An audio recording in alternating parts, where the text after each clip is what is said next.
বসিরহাট আল্লামা জুমার দিন বিদায় নিলেন। ফুরফুরা শরীফের মুজাদ্দিদুজ্জামানও জুমার দিন বিদায় নিলেন। আল্লাহর ওলি বসিরহাট আল্লামাকে দাফন দিয়ে দেওয়া হলো।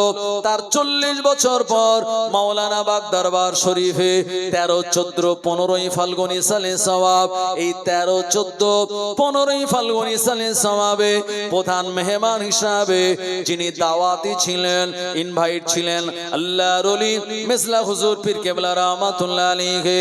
ও আমার ভাইজানেরা, আল্লাহর ওলি মুফতি আযম মিসলা হুজুর পীর কেবলা রাহমাতুল্লাহ আলাইহি বসিরহাট মাওলানা বাগী সালে সওয়াবে জলসা করতে করতে বলেছিলেন, বাবা আমি আবু জাফর, আমি মেজো হুজুর বলি, শরীয়তে যদি কবর খুঁড়ে দেখানো জায়েজ হতো আমি কবরটা খুঁড়ে দেখিয়ে দিতাম।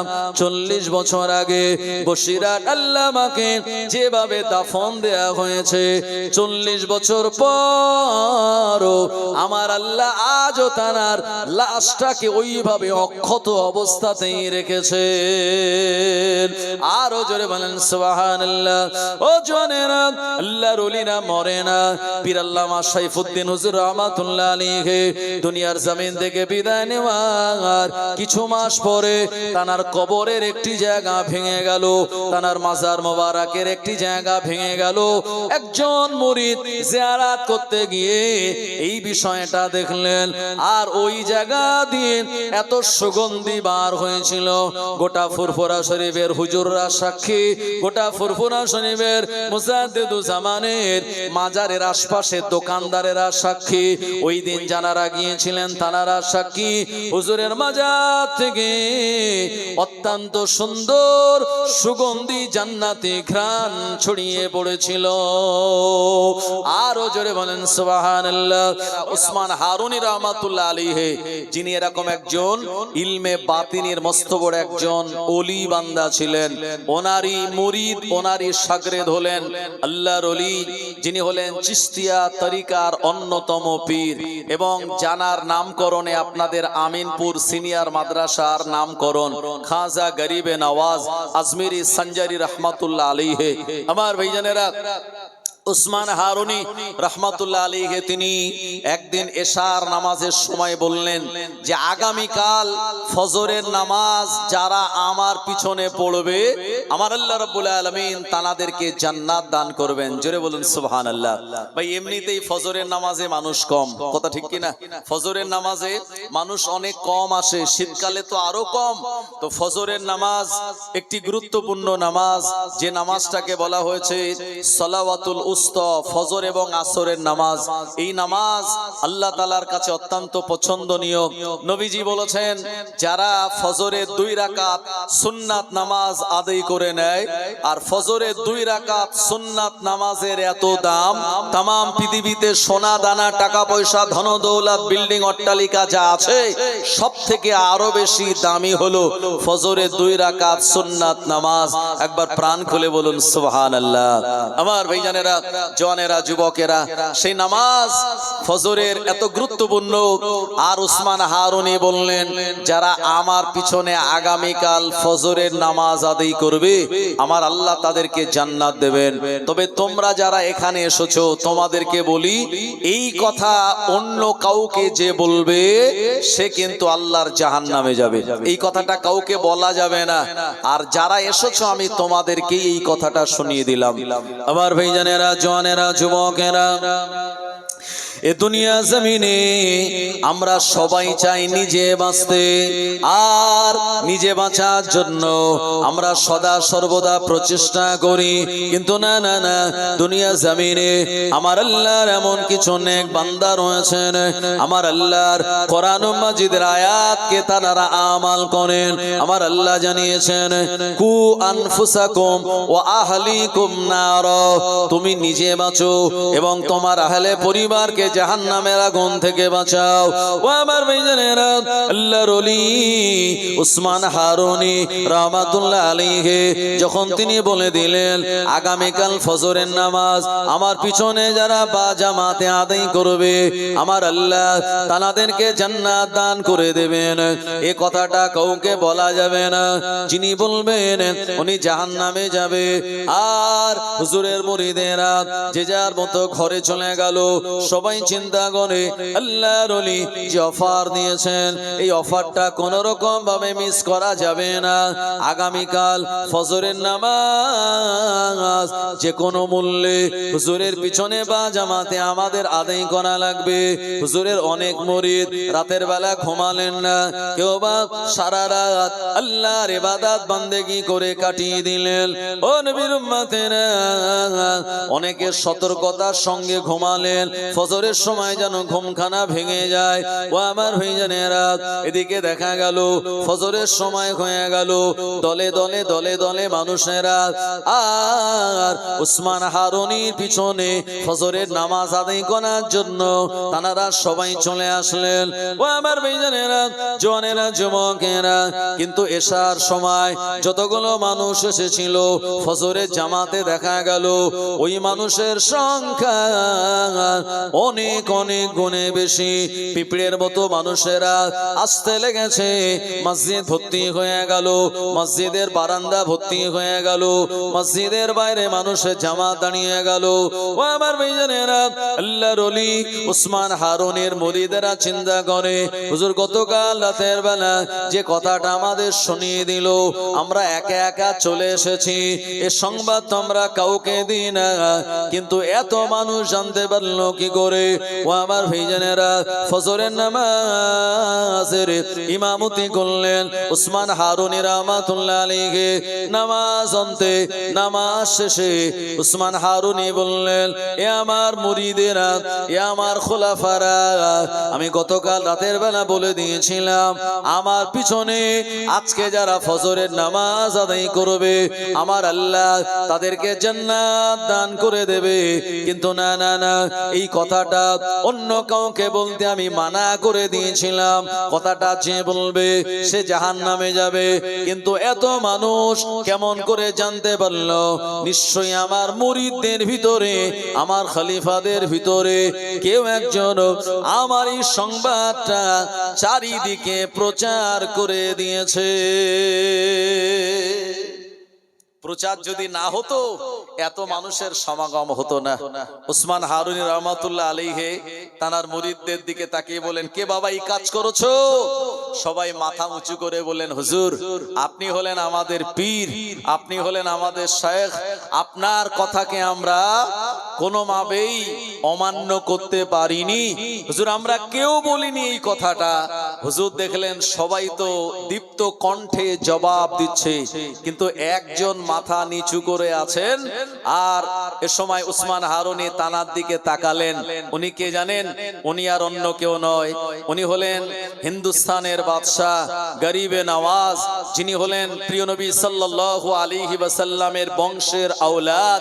আর নবীজির লোকেশনে, নবীজির ডিরেকশনেই যিনি একেবারে সোনার মদিনা শরীফ থেকে এই ভারতবর্ষের জমিনে, হিন্দের জমিনে তিনি তাশরীফ এনেছিলেন জানার মাজার জিয়ারত করার জন্য। সারা বছর মানুষেরা সেই আজমির শরীফে যান। যিনি হলেন আল্লাহর ওলি খাজা গরিবে নওয়াজ আজমির সঞ্জারি রহমাতুল্লাহ আলাইহি। জোরে বলুন সুবহানাল্লাহ। হুজুর মাথাটা নিচু করে আছেন। উসমান হারুনি দেখে বুঝতে পেরেছে যারা এই সংবাদ দেয়নি তারা তো মাথা উঁচু করে দীপ্ত কণ্ঠে আমার সম্মুখে স্বীকারোক্তি দিয়েছে, কিন্তু মাথা নিচু করে যে আছে ইনি তো আমার সেই মুরিদ, যিনি হলেন মাহিউদ্দিন। উসমান হারুনি বললেন, এ বাবা মাহিউদ্দিন, এই সংবাদটা কে দিয়েছে? আমি তো মানা করে দিয়েছিলাম। আল্লাহর ওলি খাজা গরিবে নওয়াজ আজমিরি সঞ্জারি রহমাতুল্লাহ আলাইহি সঙ্গে সঙ্গে তানার পীরের সম্মানার্থে তিনি দাঁড়িয়ে গেলেন। ও আমার ভাইজানেরা, ফুরফুরা শরীফ থেকে যখন কোনো আওলাদে মুজাদ্দিদুজ জামান আসেন, আল্লাহর কোন কোনো অলি বান্দা আসেন তানার সম্মানার্থে আমরা দাঁড়িয়ে যাই। এই দাঁড়ানোটা হলো সুন্নাত, প্রিয় নবীর আদর্শ। আল্লাহর নবী আনসারী সাহাবে কেরামদেরকে বলেছিলেন, কুমু ইলা সাইয়্যিদিকুম, তোমাদের নেতার সম্মানার্থে তোমরা দাঁড়িয়ে যাও। ও আমার ভাইজানেরা, আল্লাহর ওলি মুজাদ্দিদুজ্জামানকে আমরা শরীয়তের তরিকাতের ইমাম বলে মানি। ওই ইমামের আওলাদেরা আমাদের সামনে যখন এসে দাঁড়িয়ে যায় আর আমরা তানাদের সম্মানার্থে দাঁড়াই, এটি প্রিয় নবী সাল্লাল্লাহু আলাইহি ওয়াসাল্লামের একটি সুন্নাত তরিকার পদ্ধতি। ও আমার ভাইজানেরা, আল্লাহর ওলি খাজা গরিবে নওয়াজ আজমেরি সঞ্জরি রহমাতুল্লাহ আলাইহি পীরের সম্মানার্থে দাঁড়িয়ে গেলেন। হুজুর মাথাটা আর নিচু করে, গলার শটটাও নিচু করে বললেন, হুজুর বেয়াদবি মাফ করুন, গতকাল আপনি যখন বলেছেন আগামীকাল আমার পিছনে যারা ফজরের নামাজ আদায় করবে আমার আল্লাহর দয়া জান্নাত তারা পেয়ে যাবে, এই সংবাদটা শোনার পর আমি মহিউদ্দিন চিন্তা করলাম একা একা জান্নাতে যাওয়া যাবে না। আল্লাহর নবী তিনিও একা জান্নাতে যাবেন না, উম্মতদের সঙ্গে করে নিয়ে জান্নাতে গেলে নবীজি খুশি হবেন। এ কারণে নবীজিকে খুশি করার জন্য নবীজির এমন গুনাহগার উম্মত রয়েছে যারা অনেকেই জাহান্নামে যাবে কিংবা কিয়ামতের মহাময়দানে আসামির বেশে যারা আল্লাহর কাছে দাঁড়িয়ে যাবে। এত বড় সুযোগ যখন আপনি দিয়ে দিয়েছেন, হুজুর আমি গতকাল রাতের বেলা সারা রাত ঘুমাই না, আমি সারা রাত অন্য কোন ইবাদত বান্দেগি না করে আমি মানুষের ডোর টু ডোর, মানুষের দরে দরে আমি বলে বলে বেরিয়েছি, আল্লাহর বান্দা আগামীকাল ফজরের সময় যেন ঘুমিয়ে থেকো না, তাড়াতাড়ি বেরিয়ে তোমরা উসমান হারুনের পিছনে নামাজ আদায় করবে। উসমান হারুনি হুজুরের পিছনে নামাজ আদায় করলে আমার আল্লাহ জান্নাত দিয়ে দেবে। এই জন্য এত মানুষকে আমি বলে বলে আপনার পিছনে নামাজে দাঁড় করানোর জন্য এনেছি। হুজুর আমি চিন্তা করলাম আর এতগুলো মানুষকে জান্নাতে যাওয়ার হকদার বানিয়ে দেওয়ার পর আমি মহিউদ্দিন, আল্লাহ যদি আমার উপরে নারাজ হয়ে আমায় জাহান্নাম দেয় আমার তবু আপত্তি নাই, আমি এতগুলো মানুষকে তো জান্নাতের আর প্রবেশ করানোর সুযোগ করে দিলাম। হুজুর বেয়াদবি মাফ করুন, প্রিয় নবীর উম্মতের ভালোবাসায় আপনার এই কথাটা আমি অমান্য করে ফেলেছি। হুজুর আপনি আমার বেয়াদবি মাফ করুন। আল্লাহর ওলি উসমান হারুনি রাহমাতুল্লাহ আলাইহি সময় বললেন, এ বাবা খাজা মহিউদ্দিন। এ সময় উসমান হারুনি মুচকে হেসে বললেন, আমার ওফাতের পর আমার দায়িত্ব আমি কাকে দিয়ে যাব, এইরকম একটা চিন্তা আমার মাথায় ছিল। আমার আল্লাহ তোমার অন্তরটাকে বিকশিত করেছেন, আমার আল্লাহ তোমার অন্তরে কোনো কৃপণতা রাখেনি। তুমি এভাবে মানুষকে জান্নাতে নিয়ে যাওয়ার জন্য সারা রাত ধরে মানুষের দরে দরে বলে বেরিয়েছো। আমি তোমার পীর যেমন খুশি হয়েছি, তোমার এই কাজে আমার আল্লাহ খুশি হয়ে গিয়েছে। কারণ কোরআন মাজিদের 82 জায়গায় আল্লাহ বলেছেন, ওয়া আকিমুস সালাত, নামাজ তোমরা কায়েম করো। আর তুমি মানুষের বাড়ি বাড়ি ডোর টু ডোর গিয়ে বললে মানে নামাজ কায়েমের পরিবেশ তুমি কায়েম করলে আমার আল্লাহ এর বদলাতে তোমার মর্যাদা বাড়িয়ে দিয়ে তোমাকেও ফার্স্ট ক্যাটাগরির জান্নাতের হকদার বানিয়ে দিয়েছে। আরো জোরে বলেন সুবহানাল্লাহ, নারায়ে তাকবীর। একটু জোরে আওয়াজ দিয়ে বলা যাবে না নারায়ে তাকবীর? আমার ভাইজানেরা, এই জন্য নামাজ নিজে পড়বো অন্যকেও পড়ানোর জন্য যদি আমরা তানাদের কানে একটি কথা তুলে দিতে পারি, এর বদলাতে আল্লাহ আমাদের নেকি আর সওয়াব দেবেন। তাই আমি বলি 4, 5, 6 নামাজ না পড়লে আছে অনেক রিস্ক। 7, 8, 9 নামাজ না পড়লে কবরে দিতে হবে ফাইন। 1, 0, 10 নামাজই আমাদের জীবনের মেন। দিন যায় রাত আসে, কমিতেছে হায়াত, চিন্তা করে দেখো সবে সামনে সামনে মওত, হাসি খুশি রং তামাশা ছাড়িয়ে এখন করো সবে আল্লাহ আল্লাহ থাকিতে জীবন। বাজিছে দামামা বাঁধে আমামা, শির উঁচু করি মুসলমান, নায়া জামানার দাওয়াত এসেছে, ভাঙা কেল্লায় ওড়ে নিশান। একবার প্রাণ খুলে বলুন সুবহানাল্লাহ। এই জন্য কবি সুন্দর করে বলেছেন, ওয়াক্তে যে হলো ওযু করো মসজিদে চলো, ওয়াক্তে যে হলো ওযু করো মসজিদে চলো, খোদার হুকুম পালন করে নামাজটা পড়ো, ওয়াক্তে যে হলো ওযু করো মসজিদে চলো, দিন রাতে 5 ওয়াক্ত নামাজ পড়লে পাবে ভাই জান্নাত। জোরে হবে না? আর একটু জোরে বলবেন না সুবহানাল্লাহ। আমাদের আওয়াজ যদি স্লো হয় তো এসআইআর এ ওই ইয়ারো বিওলো যারা আছে নাম তো বেশি বেশি করে কেটে বাদ দেবে, কথা ঠিক কি না? মুসলমানদের আওয়াজ বুলন্দ রাখতে হবে, সংবিধানের উপরে ভরসা রাখতে হবে। আমার ভাইজানেরা, এই ভরসা যেমন আল্লাহর উপরে থাকবে, আর আমরা ভারতবর্ষের মুসলমান বাবা সাহেব আম্বেদকরের লিখিত সংবিধানকে আমরা রেসপেক্ট করি আমার ভাইজানেরা, আর যদি আমাদের গলার আওয়াজ উঁচু থাকে ইনশাআল্লাহ বৈধ ভারতীয়দের নাম এই ভোটার লিস্ট থেকে তারা কেটে বাদ দিতে পারবে না। এই চক্রান্তের বিরুদ্ধে আমাদের গর্জে উঠতে হবে।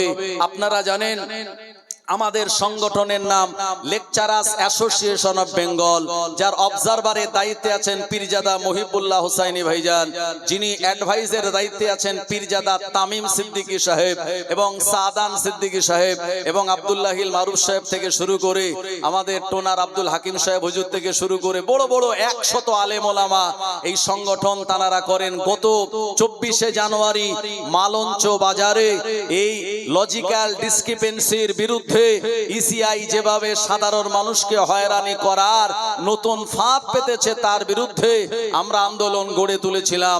বিহার এসআইআর এ এই লজিক্যাল ডিসক্রিপেন্সি ছিল না, বাংলাতে তারা নতুন করে আমদানি করে বাংলার মুসলমানদের নাম তারা কেটে বাদ দিতে চায়। তাই আমাদের আওয়াজ বুলন্দ করতে হবে, আওয়াজ স্লো করলে চলবে না। আমাদের ভিতরে ইউনিটি আর একতা বজায় রাখতে হবে। মুসলমান আমরা যদি কোরআন মাজিদের আয়াত ওয়াতাসিমু বিহাবলিল্লাহি জামিয়া ওয়ালা তাফাররাকু এই আয়াতের উপরে আমরা যদি আমাল করি ইনশাআল্লাহ আমাদের বিরুদ্ধে চক্রান্ত করেও তারা কোনোদিন সাকসেস হবে না। বিগত দিনে নমরুদ সাকসেস হয় নাই, সাদ্দাত সাকসেস হয়নি, ফেরাউন সাকসেস হয় নাই, হামান সাকসেস হয় নাই। আমার ভাইজানেরা, তারা দুনিয়া থেকে বিদায় নিয়েছে। আর আল্লাহর এই মুসলিম জাতি যাদেরকে আল্লাহ পাক নিরাপত্তা দিয়েছেন, যাদেরকে মনোনীত করে ইসলাম ধর্মের অনুসারী করেছেন, তাদেরকে টিকিয়ে রেখেছেন এবং আগামী কিয়ামত পর্যন্ত টিকিয়ে রাখবেন। জোরে বলেন সুবহানাল্লাহ। যারা চক্রান্ত করবে তাদের ব্যাপারে আল্লাহ বললেন ওমাকারু ওমাকারাল্লাহ আল্লাহু খায়রুল মাকিরিন। বেঈমানদের চক্রান্ত অনেক দুর্বল, মাকড়সার জালের মতো ঠুনকো, আর আমি আল্লাহ যে চক্রান্ত করি এই চক্রান্তের কাছে তারা কোনোদিন পেরে ওঠেনি আর উঠবেও না। এই ভরসা যদি আমাদের থাকে চিন্তা আমাদের থাকবে না। এর জন্য আমাদের দরকার ঈমানের ছত্র ছায়ায় আসা, এর জন্য আমাদের দরকার শরীয়তের বিধানগুলি মেনে চলা। যখন কৃষক বিল পাস হয়েছিল, আপনার পাঞ্জাবের হরিয়ানার কৃষকেরা দিল্লির রাজপথ তারা স্টপ করে দিয়ে লাগাতার কৃষি বিলের বিরুদ্ধে যে আন্দোলন গড়ে তুলেছিল, সেন্ট্রাল গভর্নমেন্ট তাদের সেই কৃষি আইন বাতিল করতে বাধ্য হয়েছিল।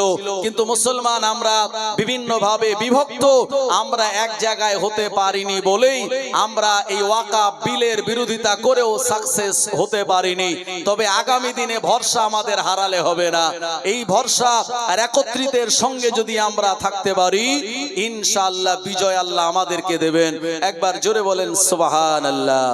ওয়াক্তে যে হলো ওযু করো মসজিদে চলো, দিন রাতে 5 ওয়াক্ত নামাজ পড়লে পাবে ভাই জান্নাত।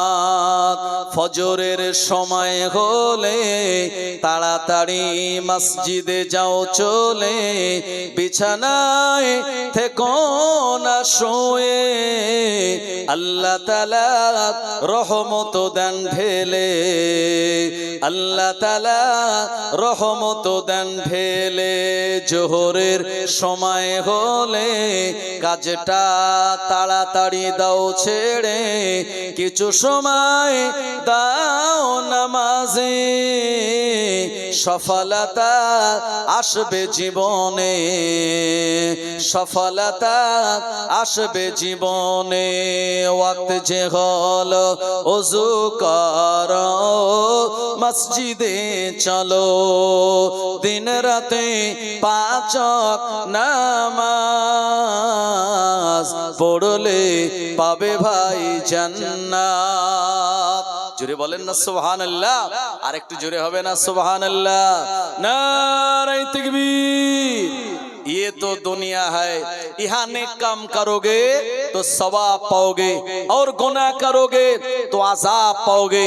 दुनिया में इंसान क्या खोया और क्या पाया, दुनिया में इंसान क्या खोया और क्या पाया।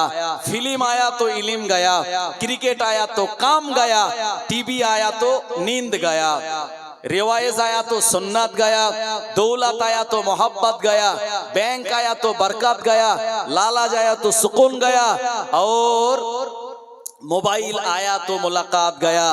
আজকে সমাজ ডিজিটাল হয়েছে জি, আর আমাদের কাছ থেকে শরীয়তের এক একটা জিনিস তারা ছিনিয়ে নিয়েছে। মনে রাখতে হবে আমরা জাতিতে মুসলমান। Islam is the complete code of life, Islam is the complete system of life.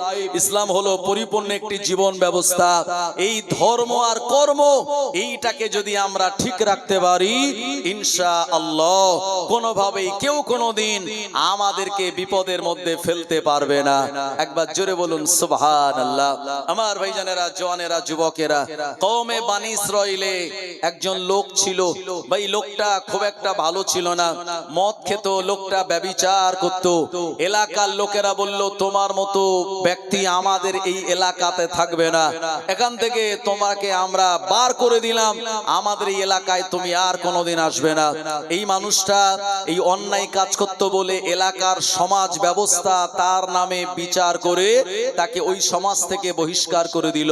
আমার ভাইজানেরা, একটা সময় মুসা কালিমুল্লাহ আলাইহিস সালামের কানে সংবাদ আসলো, মহান আল্লাহ রাব্বুল আলামিনের পক্ষ থেকে তানাকে বলা হলো, ও নবী মুসা, অমুক এলাকায় একজন মানুষ আছে, ওই মানুষটা মারা গিয়েছে, ওই মানুষটাকে গোসল দিয়ে কাফন পরিয়ে আর তানার জানাজা নামাজের ব্যবস্থা করে দাও। আর তোমার কওমে বনি ইসরাইলকে বলে দাও, যারা ওই ব্যক্তির নামাজে জানাজা আদায় করবে, আল্লাহ পাকের দয়া জান্নাতে তারা চলে যাবে। জোরে বলুন সুবহানাল্লাহ। মুসা আলাইহিস সালাম শুনলেন, অবাক ব্যাপার, এক এলাকায় একজন মানুষ মারা গিয়েছে, এই সংবাদ আল্লাহর পক্ষ থেকে এসেছে। আর গোটা কোরআন শরীফে 25 জন নবী রাসূলের নাম আল্লাহ বলেছেন। সব থেকে যে নবীর নাম আল্লাহ বেশি বেশি জিকির করেছেন, এই নবীর নাম হলো হযরতে নবী মুসা কালিমুল্লাহ আলাইহিস সালাম। একবার জোরে বলুন সুবহানাল্লাহ। যার আম্মা তানাকে কাঠের বাক্স করে নীল নদের দরিয়াতে ফেলে দিলেন, যার ভয়ে আল্লাহ পাক নবী মুসা আলাইহিস সালামকে তার ঘরে, ফেরাউনের ঘরে দিয়েই লালন পালন করে নিলেন।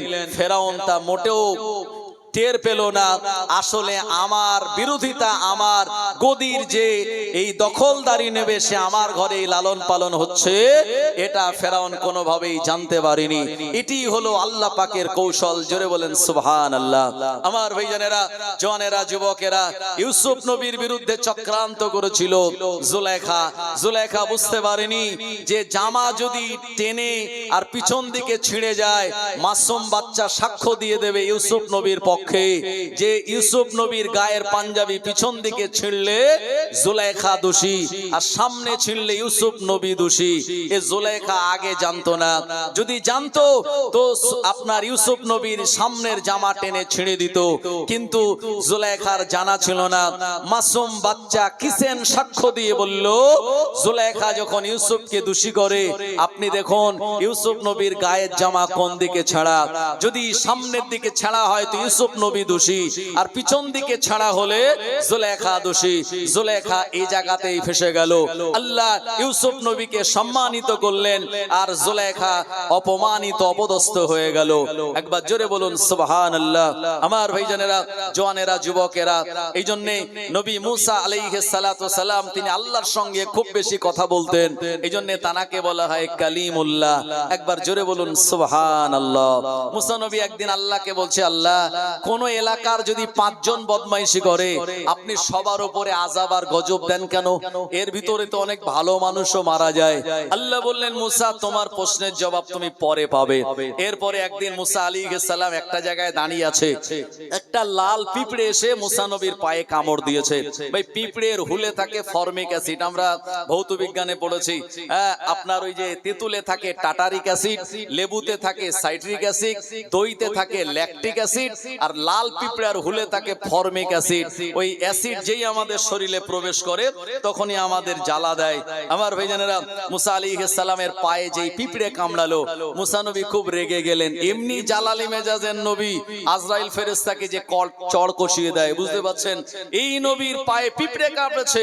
মুসা আলাইহিস সালাম দেখলেন পাশে একটা পিঁপড়ের চাক, মুসা আলাইহিস সালাম পুরো পিঁপড়ের চাকটাকে পা দিয়ে ডলে মেরে দিলেন। আমার আল্লাহ বলেন, এ মুসা তোমাকে একটা পিঁপড়ে কামড়ালো আর সবাইকে কেন মারলে? মুসা নবী লজ্জিত হয়ে গিয়ে বলেন, আল্লাহ আপনার প্রশ্নের উত্তর আমি পেয়ে গেছি, আমার প্রশ্নের উত্তর আমি পেয়ে গেছি। একবার জোরে বলুন সুবহানাল্লাহ। এই জন্য আল্লাহ যখন কারোর উপরে খুশি হয় তো একজনের উপরে খুশি হলে ওই পুরো এলাকাতে আসমান থেকে পানি বর্ষণ করেন। আরেকবার জোরে হবে না সুবহানাল্লাহ। আল্লাহ যদি কারোর উপরে ব্যক্তিগত খুশি হন তো ওই বাড়িতে মেহমান পাঠিয়ে দেন, আর আরো বেশি খুশি হলে মহান আল্লাহ রাব্বুল আলামিন ওই বাড়িতে কন্যা সন্তান পাঠান। একবার প্রাণ খুলে বলুন সুবহানাল্লাহ। দরুদ শরীফ আল্লাহুম্মা সাল্লি আলা।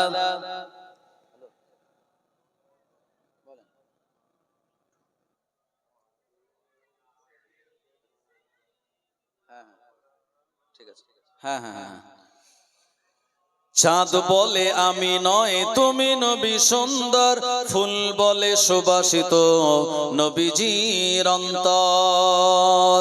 চাঁদ বলে আমি নয় তুমি নবী সুন্দর, ফুল বলে সুবাসিত নবীজির অন্তর। তারাদের দল বলে তুমি প্রিয় দরবে, মেঘে বলে পানি হয়ে তুমি নবী সরবে। মানুষের কাছে তুমি রহমের বন্ধন, মানুষের কাছে তুমি রহমের বন্ধন। চাঁদ বলে আমি নয় তুমি নবী সুন্দর, ফুল বলে সুবাসিত নবীজির অন্তর। রোদ বলে খুশি মনে তুমি নবী শান্তির, শেষ করে দিলে তুমি ছিল যত ভ্রান্তি। রাত বলে নূর ছিল রাসূলের দৃষ্টিতে, দিন বলে তুমি সেরা মাবুদের সৃষ্টিতে। আলোময় করে দিলে পৃথিবীর অন্দর, আলোময় করে দিলে পৃথিবীর অন্দর। চাঁদ বলে আমি নয় তুমি নবী সুন্দর, ফুল বলে সুবাসিত নবীজির অন্তর। আরবের পথ বলে তুমি নবী মুক্তির, বয়ে দিলে ধরণীতে বায়ুতাপ স্বস্তির। মদিনার বাতাসেরা এসে বলে বাংলায়, আকাশের সুখ নামে প্রতিদিন রওজায়। ভরে গেল সাকিনাতে মদিনার প্রান্তর, ভরে গেল সাকিনাতে মদিনার প্রান্তর। চাঁদ বলে আমি নয় তুমি নবী সুন্দর, ফুল বলে সুবাসিত নবীজির অন্তর লা ইলাহা ইল্লাল্লাহ লা ইলাহা ইল্লাল্লাহ লা ইলাহা মুহাম্মাদুর রাসূলুল্লাহ সাল্লাল্লাহু আলাইহি ওয়াসাল্লাম।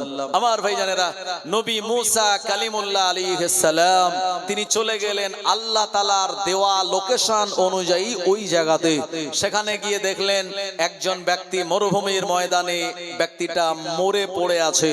এ সময় আল্লাহ পাক যেহেতু বলেছেন মুসা এই মানুষটাকে তুমি গোসল দেবে, কাফন পরাবে তোমার কওমদের সহযোগিতা নিয়ে, এবং এই মানুষটার নামাজে জানাজা যে পড়বে আমি আল্লাহ তাদেরকে জান্নাত দান করে দেব। আমার ভাইজানেরা, জওয়ানেরা, যুবকেরা, আল্লাহ পাকের প্রিয় নবী মুসা কালিমুল্লাহ আলাইহিস সালাম এখানে চলে গেলেন। এই মানুষটাকে মুসা নবী আর গোসল দিলেন, এই মানুষটাকে কাফন পরালেন। মুসা আলাইহিস সালাম তার কিছু সহযোগীদের সাহায্য নিয়ে এই মানুষটাকে সঙ্গে করে নিয়ে কওমে বনি ইসরাইলে চলে আসলেন। তার কওমকে বললেন, এ আমার কওম, এ আমার সম্প্রদায়, এই মানুষটার নামাজে জানাজা যারা আদায় করবে আমার আল্লাহ পাক তাদের জান্নাত দিয়ে দেবে। মুসা আলাইহিস সালামের এমন অ্যালাউন্সে দলে দলে কওমে বনি ইসরাইলেরা আল্লাহ পাকে জান্নাত পাওয়ার জন্য আর নামাজে জানাজা পড়ার জন্য দলে দলে হাজির হয়ে গেল। ও আমার ভাইজানেরা, নামাজে জানাজা হলো ফরজে কিফায়া, যেটা 4 তাকবীরের সঙ্গে আদায় করা লাগবে। আল্লাহ নবী জানিয়ে দিলেন যারা নামাজে জানাজা আদায় করে আমার আল্লাহ ওই ব্যক্তিদের নামায় আমালে 1 কিরাত সওয়াব লিখে দেন। যারা মাটি মানজিল করার জন্য কবরস্থান পর্যন্ত চলে যায়, মিনহা খালাকনাকুম ওয়া ফিহা নুঈদুকুম ওয়া মিনহা নুখরিজুকুম তারাতান উখরা বলে 3 মুঠো মাটি দেয় আমার আল্লাহ তাদের নামায় আমালে আর 1 কিরাত সওয়াব লিখে দেন। আল্লাহ নবী সাহাবীরা বললেন, ইয়া রাসূলুল্লাহ, হাবিবাল্লাহ, 1 কিরাত পরিমাণ কতটা সওয়াব? আল্লাহ নবী বলেন, সাহাবীরা 1 কিরাত পরিমাণ সওয়াব হলো উহুদ পাহাড় সমতুল্য। জোরে বলুন সুবহানাল্লাহ। ও জওয়ানেরা, উহুদ পাহাড়টা আমি নিজে চোখে দেখেছি, আল্লাহ আমায় দেখিয়েছেন। উহুদ পাহাড়টা ছোট নয়, মসজিদে নববী থেকে বাইরে বার হলে আর এই জায়গায় দাঁড়িয়ে দাঁড়িয়ে উহুদ পাহাড়টা দেখা যায়। অন্যান্য পাহাড়ের থেকে উহুদ পাহাড়ের কালারটা আলাদা। উহুদ পাহাড় হলো জান্নাতি পাহাড়, যে পাহাড় প্রিয় নবীকে মহব্বত দিয়ে ভালোবেসে আল্লাহ নবীকে আশ্রয় দেওয়ার জন্য 2 ভাগে বিভক্ত হয়ে 625 খ্রিস্টাব্দে আর 3য় হিজরিতে উহুদের যুদ্ধের দিনে আল্লাহ নবী যখন দান্দান মোবারক শহীদ হয়ে গিয়েছিল, নবী আমার বললেন, উহুদ তোমার কোলে আমার একটুখানি জায়গা করে দাও। বলার সঙ্গে সঙ্গে উহুদ পাহাড়টা 2 দিকে ফেটে গিয়ে আল্লাহ নবীর জন্য নিরাপদ একটা আশ্রয়ের ব্যবস্থা করে দিয়েছিল। একবার প্রাণ খুলে বলুন সুবহানাল্লাহ। ও জনেরা, আল্লাহ নবী জানিয়ে দিলেন যারা নামাজে জানাজা আদায় করবে আমার আল্লাহ 9 মাইল লম্বা 3 মাইল চওড়া এত বিরাট উহুদ পাহাড় পরিমাণ সওয়াব আল্লাহ পাক তার নামায় আমালে দান করে দেবেন। জোরে বলুন সুবহানাল্লাহ। ও নবীর উম্মতেরা, আল্লাহর নবী মুসা কালিমুল্লাহ আলাইহিস সালাম তার কওমকে যখন বলে দিলেন এই মানুষটার নামাজে জানাজা আদায় করো, আল্লাহ পাক তার বদৌলতে তোমাদের জান্নাত দিয়ে দেবে। কওমে বনি ইসরাইল ছুটে আসলো জানাজা নামাজ পড়ার জন্য।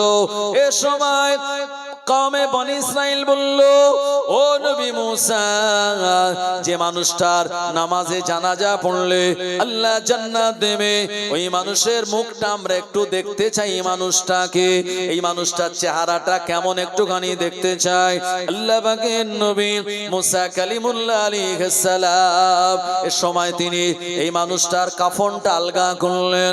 ও আমার ভাইজানেরা, কওমে বনি ইসরাইল এই মানুষটার চেহারা দেখে তারা ঘৃণা ভরে বলল, ও নবী মুসা, এমন একটা মানুষের জানাজা নামাজ আপনি আমাদেরকে নিয়ে পড়ালেন। এই মানুষটা আমাদের এলাকারই মানুষ, এই মানুষটা মদখোর ছিল, এই মানুষটা জেনাকারী ছিল, এই মানুষটা সমাজে অন্যায় অপরাধ করত। আমরা সামাজিক ভাবে বয়কট করে এই মানুষটাকে আমার এলাকা ছাড়া করে দিয়েছিলাম। আর এই মানুষটা কি করে এত নেককার হয়ে গেল? এই মানুষটার জানাজা পড়লে আল্লাহ জান্নাত দেবে। মুসা আলাইহিস সালাম বললেন, আমার আল্লাহ পাক আমায় বলেছেন এই মানুষটাকে তোমরা যখন তাড়িয়ে দিয়েছিলে, আর এই মানুষটা ফাঁকা মরুভূমির ময়দানে এখানে চলে গেল, এখানে খাদ্যের কোনো সুব্যবস্থা তার ছিল না, পানির কোনো বন্দোবস্ত ছিল না। মরুভূমির ময়দানে কিছু ছাগল চড়িয়ে আর ওই বকরির দুধ পান করে তার জীবন নির্বাহ হতো। এই মানুষটা একটা সময় মরুভূমির ময়দানে জ্বরে আক্রান্ত হয়ে গেল। এই মানুষটাকে কেউ ট্রিটমেন্ট করার জন্য ছিল না। এই মানুষটা জ্বরে আক্রান্ত হয়ে বিনা ট্রিটমেন্টে আর এই মানুষটা আস্তে আস্তে মৃত্যুর কোণে ধনে পড়ল। এই মানুষটা যখন দুর্বল হয়ে গেল, আমার আল্লাহকে ডাক দিয়ে বলেন, আল্লাহ আমি অন্যায় করেছি, আমি মদ পান করেছিলাম, আল্লাহ আমি অন্যায় করেছি, জিনা করেছি, আল্লাহ এলাকার মানুষ আমার বিচার করে বয়কট করে আমাকে এলাকা ছাড়া করে দিয়েছে, মরুভূমির ময়দানে আছি, আল্লাহ আপনি ছাড়া আমার আর কেউ নাই, আল্লাহ আমার সামনে, আমার পিছনে, আমার ডানে বামে কোনো মানুষ নাই, আল্লাহ আমি খালেস নিয়াতে আপনার সঙ্গে আমি তওবা করি, আল্লাহ আপনি আমার জীবনের গুনাহ মাফ করে দিন, আল্লাহ আপনি আমার জীবনের কৃতকর্মগুলি ক্ষমা করে দিন, আমার পিছনের জীবনের কৃতকর্মের কথা স্মরণ করে আমি লজ্জিত হই, আল্লাহ আপনি আমার খালিক, আপনি আমার মালিক, আপনি আমার রব, আপনি আমার সব, আল্লাহ আপনি আমার এই তওবাকে মাফ করে দিন, এই তওবাকে কবুল করে গুনাহ মাফ করে দিন। মানুষটা বারবার এত আকুতি মিনতির সঙ্গে, কাকুতি মিনতির সঙ্গে আল্লাহ দরবারে তওবা করেছিল। আমার আল্লাহ পাক তানা তওবাটাকে এমন কবুল করে নিয়েছে, ওই মানুষটাকে শুধু বেগুনাহ মাসুম বানিয়ে দেয় নাই, তানার নামাজে জানাজা পড়বে, আমার আল্লাহ তানা তওবাতে খুশি হয়ে ওই মানুষগুলিকেও দয়ার জান্নাত দান করে দেবে। এ কারণে আমি তোমাদেরকে তানা জানাজাতে ডেকেছি। ও আমার ভাইজানেরা, এমন করে মুসান্নিফ রাহমাতুল্লাহ আলাইহি তিনি বর্ণনা করলেন, এই ঘটনা দ্বারা প্রমাণিত হয় কোন মানুষকে আপনি জান্নাতি, কোন মানুষকে আপনি জাহান্নামী এটা আমরা বলতে পারি না। কে জাহান্নামে যাবে, কে জান্নাতে যাবে আমার আল্লাহর ইচ্ছা। আল্লাহ কোরআন মাজিদে সূরা বাকারায় শুনিয়েছেন, ফায়াগফিরু লিমান ইয়াশাউ ওয়া ইউআযযিবু মান ইয়াশাউ আল্লাহু আলা কুল্লি শাইইন কাদির। আমার আল্লাহ যাকে ইচ্ছা তাকে ক্ষমা করে দেবেন, আবার যাকে ইচ্ছা তাকে আযাব দেবেন। সব ক্ষমতার মালিক হলেন আমার আল্লাহ।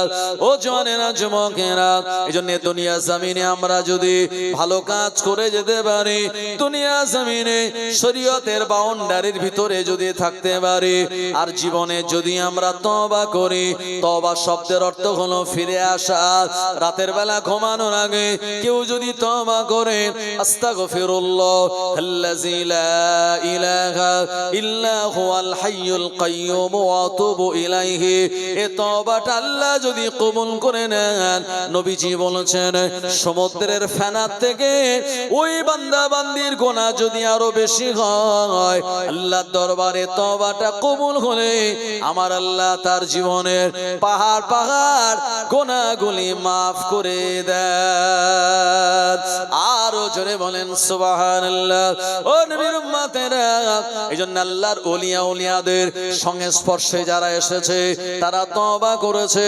ওলিদের দেখানো রাস্তা, নবীদের দেখানো রাস্তা, এই রাস্তা রাস্তাতে যারা পরিচালিত হয়েছে আমার আল্লাহ তানাদেরকে সম্মানিত বানিয়েছেন।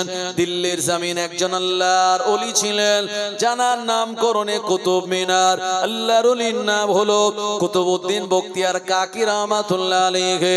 আল্লাহর ওলি কুতুবউদ্দিন বখতিয়ার কাকি রহমাতুল্লাহ আলাইহি ইন্তেকালের আগে তিনি ওসিয়ত করে গিয়েছিলেন, আমার নামাজে জানাজার যিনি ইমামতি করবেন ওনার ভিতরে তিনটে গুণ থাকা দরকার। প্রথম নম্বর গুণ হলো জানার 40টা বছর তাহাজ্জুদের নামাজ কাজা নাই। আর তার দ্বিতীয় গুণ হলো, তার দ্বিতীয় আমাল হলো, আর যার 40 বছর তাকবীরে উলা ছুটে যায় নাই, ইমাম তাকবীরে তাহারিমা বেঁধেছেন আর সানা পড়ছেন মুসল্লি আপনি আমি, আর তানাস সূরা ফাতিহা শুরু করার আগে আমরা যারা তাহারিমা বেঁধে নিয়েছি তানার পিছনে ইক্তেদা করে নিলাম, তারা তাকবীরে উলা পেল। এমন তাকবীরে উলার সঙ্গে জানা 40টা বছর নামাজ ছাড়ে নাই। আর তানার তৃতীয় আমাল, তৃতীয় গুণ হলো আসরের আগে 4 রাকাত সুন্নাতে গায়ের মুআক্কাদা নামাজ রয়েছে, ওই সুন্নাতে গায়ের মুআক্কাদা নামাজ আর 40 বছর ছেড়ে যায় নাই।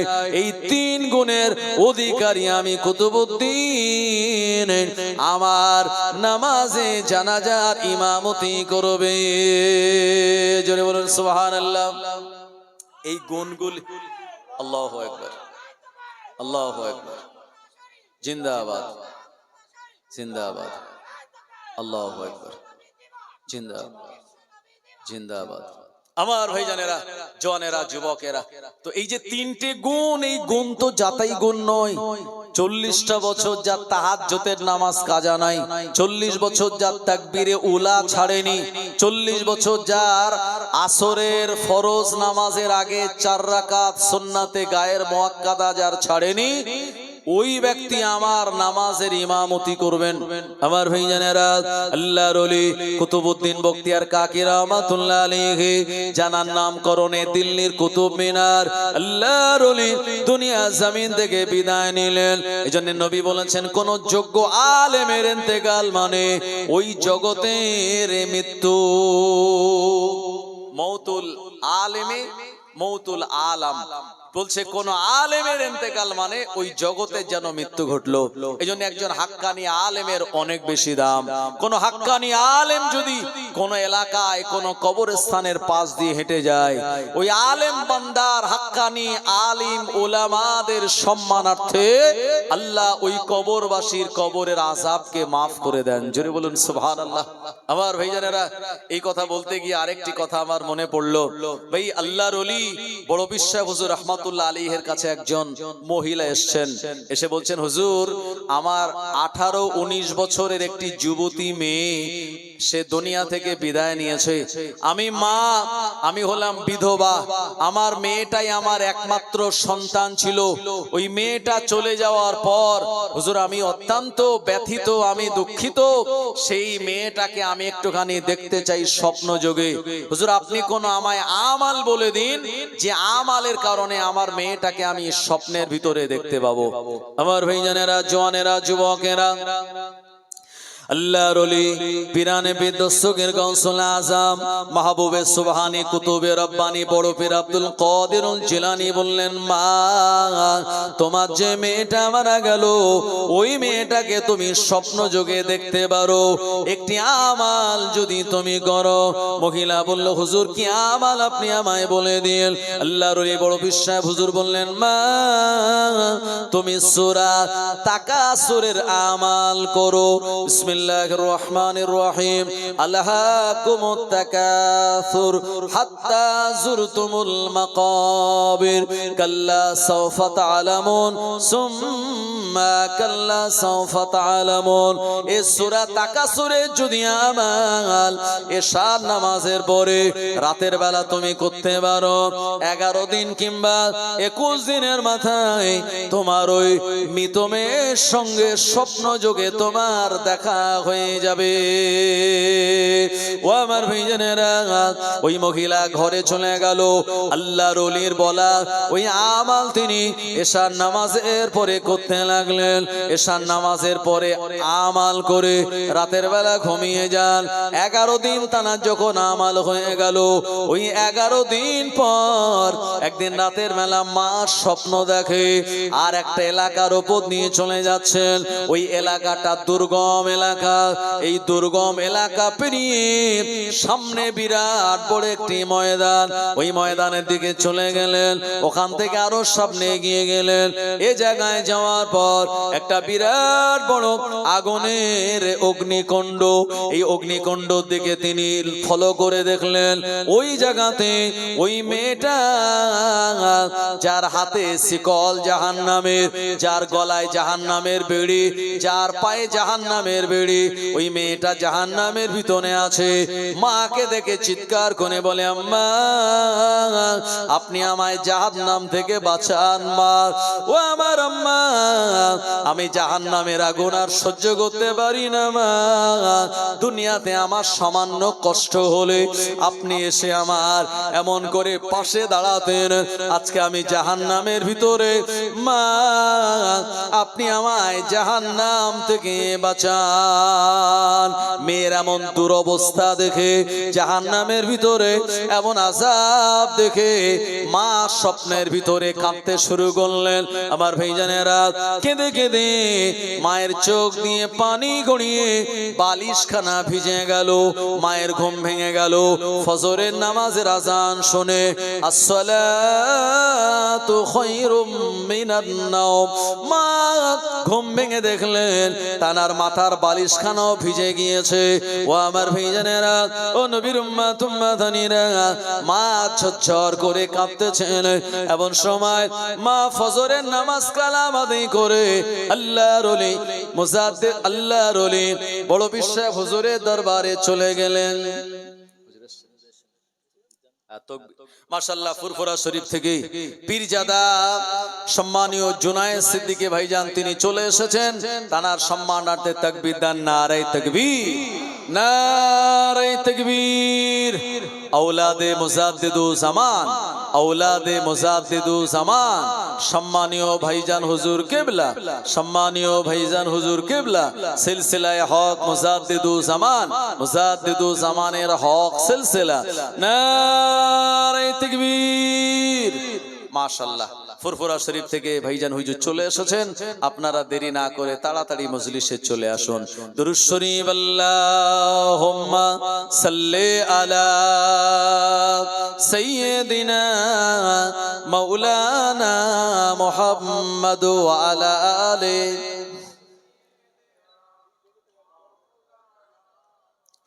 ইয়া নবী মুহাম্মদ, ইয়া রাসূল মুহাম্মদ, তুমি মোর শাফায়াত, তুমি মোর শাফায়াত। ইয়া নবী মুহাম্মদ, ইয়া রাসূল মুহাম্মদ, তুমি মোর শাফায়াত, তুমি মোর শাফায়াত। পেলে দিদার একটিবার তোমাকে খোদার কসম, কলিজার মায়া দিয়ে তখন ধোয়াবো তোমার কদম। ওয়াইস করুনি দেখেনি ভাঙে ইশকে সকল দাঁত, তুমি মোর শাফায়াত, তুমি মোর শাফায়াত। ইয়া নবী মুহাম্মদ, ইয়া রাসূল মুহাম্মদ, তুমি মোর শাফায়াত, তুমি মোর শাফায়াত। কোরআন দেখ 101, আল কোরআনে নবীর নাম দুটি কম, আল্লাহর নাম 99 গিয়ে থাম। কুসুমবিহীন দেখো ডিম, এর পাবে না কোনো স্বাদ, তুমি মোর শাফায়াত, তুমি মোর শাফায়াত। ইয়া নবী মুহাম্মদ, ইয়া রাসূল মুহাম্মদ, তুমি মোর শাফায়াত, তুমি মোর শাফায়াত। আল্লাহুম্মা সাল্লি আলা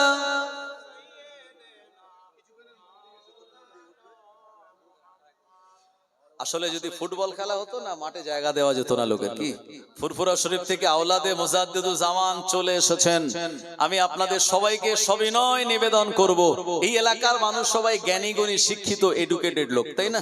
তো সুতরাং আপনাদের জানা দরকার যে ভাইজান হুজুর তিনি যখন চলে এসেছেন, তানার সম্মানার্থে আপনাদের এখনো ঘরে বসে থাকা ঠিক হবে না। হয়তো বিভিন্ন বাড়ির কাজে ব্যস্ত, সব ব্যস্ততা উপেক্ষা করে ভাইজানের মহাব্বতে, আল্লাহ আল্লাহ রসুলের মহাব্বতে আপনারা এই মজলিসে সবাই চলে আসুন। এখনই ভাইজান চলে আসবেন।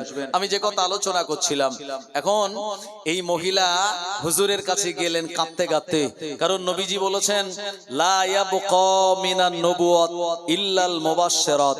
ক্বালু আমাল মুবাশশিরাত?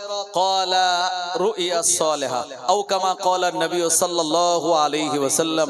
বুখারী শরীফে এই হাদিসের অবস্থান, নবীজি বলেছেন লা ইয়াবকা মিনান নবুওয়াত, নবুয়তের কোনো কিছু আর অবশিষ্ট নাই, ইল্লাল মুবাশশিরাত, তবে হ্যাঁ মুবাশশিরাত বলে একটা জিনিস অবশিষ্ট আছে। সাহাবীরা বললেন ক্বালু আমাল মুবাশশিরাত, হুজুর সেই মুবাশশিরাত কি? নবীজি বললেন ক্বালা রুইয়া সালিহা, ভালো স্বপ্ন, সত্য স্বপ্ন হলো ওই মুবাশশিরাত, সুসংবাদ। আর নবীজি বলেছেন মুমিনের ভালো স্বপ্ন হলো নবুয়তের 46 ভাগের 1 ভাগ। একবার জোরে বলুন সুবহানাল্লাহ। আমার ভাইজানেরা, জওয়ানেরা, যুবকেরা, ওই মহিলা হুজুরের দরবারে গিয়ে কাঁদতেছেন, আল্লাহর ওলি আপনি আমার মেয়েটাকে স্বপ্ন যোগে দেখার জন্য যে আমাল বলে দিয়েছিলেন, ওই আমাল করে আমি গতকাল রাতের বেলা মেয়েটাকে স্বপ্ন দেখলাম, কিন্তু এমন অবস্থায় দেখলাম আমি মা সহ্য করতে পারি না, আমার মেয়েটা জাহান্নামে, আমার মেয়েটা জাহান্নামে থাকবে, আমি মা কেমন করে সহ্য করব? হুজুর আপনি আমার মেয়েটার জাহান্নাম থেকে নিষ্কৃতি পাওয়ার জন্য কোন আমাল বলুন। আল্লাহর ওলি বললেন মা তোমার মেয়েটাকে 12 বছরের পরে কি নামাজের কথা বলো নাই? না হুজুর বলি নাই। তোমার মেয়েটাকে কি পর্দায় রাখো নাই? না হুজুর রাখতে পারি না। আল্লাহর ওলি বললেন তুমি নিজে থেকে তো মেয়েটাকে জাহান্নামের রাস্তায় পরিচালিত করেছো, তবে যাও তোমার মেয়ের জন্য আল্লাহর কাছে তুমি দোয়া করো, কারণ মায়ের দোয়া আল্লাহ পাকের দরবারে কবুল হয়। ও আমার ভাইজানেরা, ওই মা মেয়েটার জন্য লাগাতার দোয়া চাইতে লাগলেন। আল্লাহর ওলি কিছুদিন পর, এই ঘটনার কিছুদিন পর, আল্লাহর ওলি বড় পীর সাহেব রাহমাতুল্লাহ আলাইহি একদিন তিনি স্বপ্ন দেখছেন, আমার আল্লাহ দয়া জান্নাতে তিনি ঘুরে ঘুরে বেড়াচ্ছেন। হঠাৎ একজন যুবতী মেয়ের সামনে এসে সালাম দিল। আল্লাহর ওলি বললেন মান আনতা, কে তুমি? ওই মহিলা বলল হুজুর আপনি কি আমায় চেনেন না? আমি হলাম অমুক মেয়ে, আমার মা আপনার কাছে গিয়েছিল আমাকে স্বপ্নে দেখার জন্য, আপনি আমাল বলে দিয়েছিলেন, আর আমার মা ওই আমাল করে আমায় স্বপ্নে দেখলো, আমি হলাম সেই মেয়ে। হুজুর বললেন তুমি তো জাহান্নামে ছিলে, জান্নাতে কি করে আসলে? ওই মেয়েটা জবাব দিয়ে বলে একদিকে আমার আম্মা যেমন আমার জন্য দোয়া করেছে, অপরদিকে আমার কবরস্থানের পাশ দিয়ে কিছু মাদ্রাসার তুলাবা, মাদ্রাসার যারা বাচ্চারা, যারা কোরআন শরীফের পাখি, এরা যাচ্ছিল, আর আমাদের কবর দেখে একটুখানি দোয়া সবরসানি করে দিয়েছে। যারা জমিনে চললে পরে আল্লাহর ফেরেশতারা ডানা বিছায়, এমন মাসুম বেগুনাহ ওই মাদ্রাসার বাচ্চাদের দোয়া কবুল করে নিয়ে আমার আল্লাহ আমার কবরটা শুধু নয়, ওই কবরস্থানে যত মাইয়িত ছিল সবাইকে জান্নাতি করে দিয়েছে। আরো জোরে বলেন সুবহানাল্লাহ। ও নবীর উম্মতেরা, আমরা দোয়া চাইবো, আমাদের দোয়া কবুল হবে কিনা গ্যারান্টি নাই, কিন্তু মাদ্রাসার যারা মাসুম বাচ্চা ফজরের নামাজ 5 ওয়াক্তের নামাজ যারা 5 ওয়াক্তে জামাতের সঙ্গে আদায় করে, আর যারা ফজরের নামাজের পর কোরআন ও মাজিদ নিয়ে বসে যায়, এই বাচ্চাগুলি যখন আল্লাহর দরবারে হাত তোলে, ওই মাসুম বেগুনা বাচ্চাদের সঙ্গে আল্লাহ পাক আমাদের দোয়াটাকেও কবুল করে নেন। আরো জোরে বলেন সুবহানাল্লাহ। আমার ভাইজানেরা, এই জন্য মাদ্রাসায় আপনাদের বাচ্চাদেরকে দিন, হয় আলেম হাফেজের পিতা হন, তা না হলে নিজে আলেম হাফেজ হন, তা না হলে আলেম হাফেজদের সঙ্গে মহাব্বত রাখুন। তাও যদি না পারেন, আলেম আর হাফেজদের সঙ্গে আপনি শত্রুতা করবেন না। মুসলমান ভাইরা আমার, জওয়ানেরা, যুবকেরা, যে কথা শোনাচ্ছিলাম আপনাদের মনে আছে তো? আল্লাহর ওলি কুতুবউদ্দিন বখতিয়ার কাকি রাহমাতুল্লাহ আলাইহি বললেন, আমার নামাজে জানাজা যিনি ইমামতি করবেন তার ভিতরে 3টে গুণ থাকতে হবে। যার 40টা বছর তাহাজ্জুদের নামাজ কাজা থাকবে না, যার 40 বছর তাকবীরে উলা ছুটে যাবে না, যায়নি, আর যার আসরের ফরজ নামাজের আগে 4 রাকাত ওই যে সুন্নাতে গায়ের মুআক্কাদা যার 40 বছর কাজা নাই, ওই মানুষটা আমার নামাজে জানাজার ইমামতি করবেন। আমার ভাইজানেরা, ফুরফুরা শরীফের মুজাদ্দিদুজ জামানের নামাজে জানাজার ইমামতি কে করেছিলেন জানেন? হ্যাঁ, ফুরফুরা শরীফের মুজাদ্দিদুজ জামান আলা হযরত দাদা হুজুর রাহমাতুল্লাহ আলাইহি, যিনি বাংলা 1339 সালে চৈত্র মাসের 3 তারিখে জুমার দিন ফজরের নামাজের সময় দুনিয়ার জমিন থেকে বিদায় নিয়েছিলেন। ভাই, হুজুরের নামাজে জানাজার ইমামতি করেছিলেন হুজুরেরই সন্তান, যিনি হলেন কাইয়ুমুজ জামান বড় হুজুর পীর কেবলা রাহমাতুল্লাহ আলাইহি। জোরে বলুন সুবহানাল্লাহ। বসিরহাট আল্লামা, উনিও আল্লাহর কাছে দোয়া করলেন, আল্লাহ আমার পীর মুজাদ্দিদুজ জামান বিদায় নিয়েছে জুমার দিন, আল্লাহ আমারও যেন ইন্তেকাল এই জুমার দিন হয়। বসিরহাট আল্লামা দোয়া আল্লাহ পাক কবুল করে নিয়েছিলেন। ও আমার ভাইজানেরা, বাংলা 1352 সালে কার্তিক মাসের 16 তারিখে কলকাতায় ডাক্তার একে ফজলুল হক সাহেবের বাড়িতে ডাক্তার বিধানচন্দ্র রায়ের তত্ত্বাবধানে চিকিৎসাধীন থাকা অবস্থায় আল্লাহর ওলি বসিরহাট আল্লামা দুনিয়া জমিন থেকে বিদায় নিয়েছিলেন। হুজুরের নামাজে জানাজার প্রথম ইমামতি করলেন কলকাতা ঝাউতলা রোডে। হুজুরের নামাজে জানাজার ইমামতি করেছিলেন ফুরফুরা শরীফের মুফতি আযম মিজলা হুজুর পীর কেবলা রাহমাতুল্লাহ আলাইহি। হুজুরের বসিরহাট আল্লামার দ্বিতীয় জানাজা নামাজ হলো বসিরহাট আর হুজুরের নিজ হাতে প্রতিষ্ঠিত মাদ্রাসা প্রাঙ্গণে। এই হুজুরের দ্বিতীয় জানাজা নামাজের ইমামতি করলেন হুজুরের ছোট ভাই পীর আল্লামা রুহুল কুদ্দুস সাহেব রাহমাতুল্লাহ আলাইহি।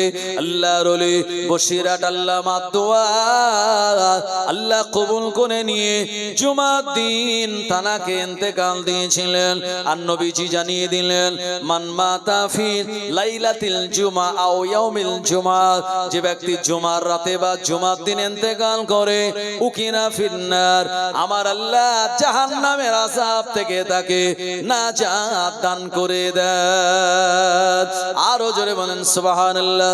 এজন্য আল্লাহর ওলিয়ারা দোয়া চেয়েছেন, আল্লাহ আপনি জুমার দিন আমাদের ইন্তেকাল দেবেন।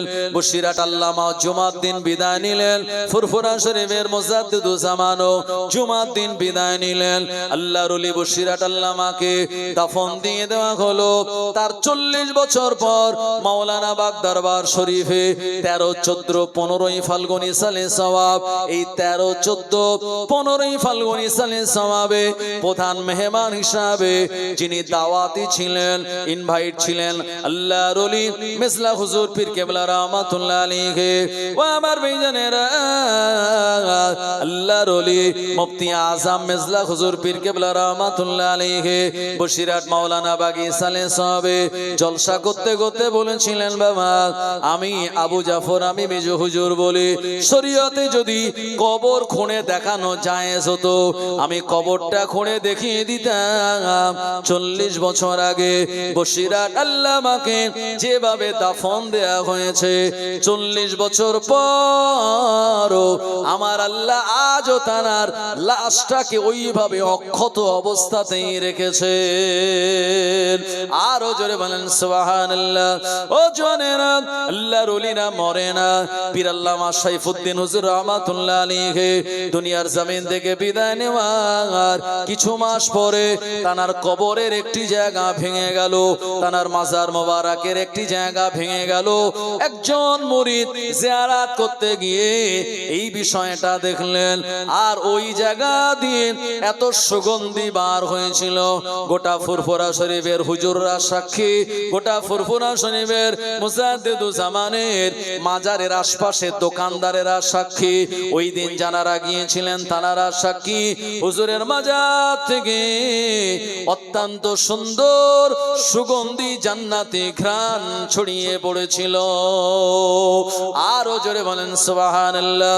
ও নবীর উম্মতেরা, এই রকম ঘ্রাণ ছড়িয়ে পড়েছিল যখন ইমাম বুখারী রাহমাতুল্লাহ আলাইহিকে আমার ভাইজানেরা উজবেকিস্তানের বুখারা নগরীতে হুজুরকে দাফন দেয়া হয়েছিল 256 হিজরিতে।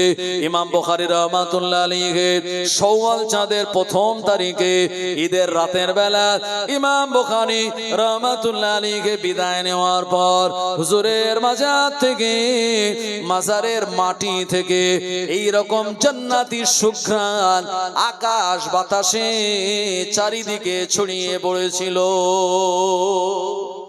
জোরে হবে না সুবহানাল্লাহ।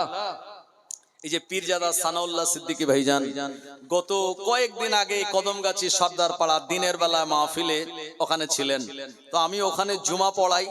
আমার ভাইজানেরা, তো ভাইজান হুজুরের সঙ্গে কথা হচ্ছিল, উনি বললেন যে উজবেকিস্তানে আমি এবং আজকে যিনি এসেছেন এই ভাইজান দুজন মিলে ওই ইমাম বুখারী হুজুরের মাজারে গিয়েছিলেন। তো বলল মাজার সংস্কারের কাজ চলছিল, আমরা অনেক দূর থেকে জিয়ারাত করলাম। তবে উনি আমাকে ভিডিও দেখাচ্ছিলেন যে প্রচন্ড ঠান্ডা সেখানে, আর সেই ইমাম বুখারী হুজুর তানার যেখানে মাজার, সেই জায়গা থেকে আমার ভাইজানেরা যারা ইমানদার আজ পর্যন্ত সেই হুজুরের কবরের, হুজুরের মাজারের সেই মাটি থেকে জান্নাতের সুঘ্রাণ আজও চারিদিকে ছড়িয়ে পড়ছে। জোরে বলুন সুবহানাল্লাহ। আমিরুল মুমিনিন ফিল হাদিস ইমাম বুখারী আবু আব্দুল্লাহ মুহাম্মদ বিন ইসমাইল বিন ইব্রাহিম বিন বারদিস বাল জুফি, যিনি এত বড় একজন পণ্ডিত ব্যক্তি ছিলেন আমার ভাইজানেরা, যিনি এই বুখারী শরীফ তিনি লিখেছেন, তিনি 6 লক্ষ হাদিসের হাফেজ ছিলেন। জোরে হবে না সুবহানাল্লাহ। 6 লক্ষ হাদিসের হাফেজ ছিলেন, আর সেই 6 লক্ষ হাদিস থেকে তিনি তানার কিতাবে 7275টা হাদিস তিনি এনেছেন বুখারী আউয়াল বুখারী সানির ভিতরে। আবার ভাইজানেরা, আজকে আমার দাওয়াত ছিল ওই যে তেতুলিয়া মাদ্রাসায়, ওখানে আজকে বুখারী খতম হচ্ছে। জি, ওই জায়গার যিনি সেক্রেটারি সাহেব মাওলানা তোজাম্মেল হুজুর সুফি সাহেব মানুষ, উনি আমাকে বলেছিলেন, কিন্তু সময়ের ব্যস্ততার জন্য আমি হয়তো সেখানে যেতে পারবো না। তো আমি বলেছি যে আমি চেষ্টা করব যাওয়ার। তো যাই হোক, এই বুখারী শরীফ যারা শেষ করেন, বুখারী শরীফের এত মর্যাদা, তানাদের মাথায় আমার ভাইজানেরা মাওলানার পাগড়ি পরিয়ে দেওয়া হয়। জোরে বলেন না সুবহানাল্লাহ। কোরআনুল মাজিদ হিফজ করলে যারা মাথায় পাগড়ি পায় যেমন, তো বুখারী শরীফ যারা কমপ্লিট করে কিতাবুল ঈমান থেকে আর কিতাবুল আমাল পর্যন্ত, ইন্নামা আমালু বিন্নিয়াত, এটা যেমন প্রথম হাদিস শেষ হাদিস, যে নবীজি বলেছেন দুটি কথা এমন আছে আল্লাহর কাছে প্রিয়, মিজানে দাড়ি পাল্লায় ভারী, জবানে বলতে হালকা, সেটি হলো সুবহানাল্লাহি ওয়া বিহামদিহি সুবহানাল্লাহিল আযীম। এই হাদিস পর্যন্ত যারা শেষ করে তাদেরকে মাওলানা হিসাবে পাগড়ি মাথায় পরিয়ে দেওয়া হয়। একবার জোরে হবে সুবহানাল্লাহ। আবার ভাইজানেরা, জওয়ানেরা, যুবকেরা, কুতুবউদ্দিন বখতিয়ার কাকি হুজুরের জানাজার লাশ চলে আসলো।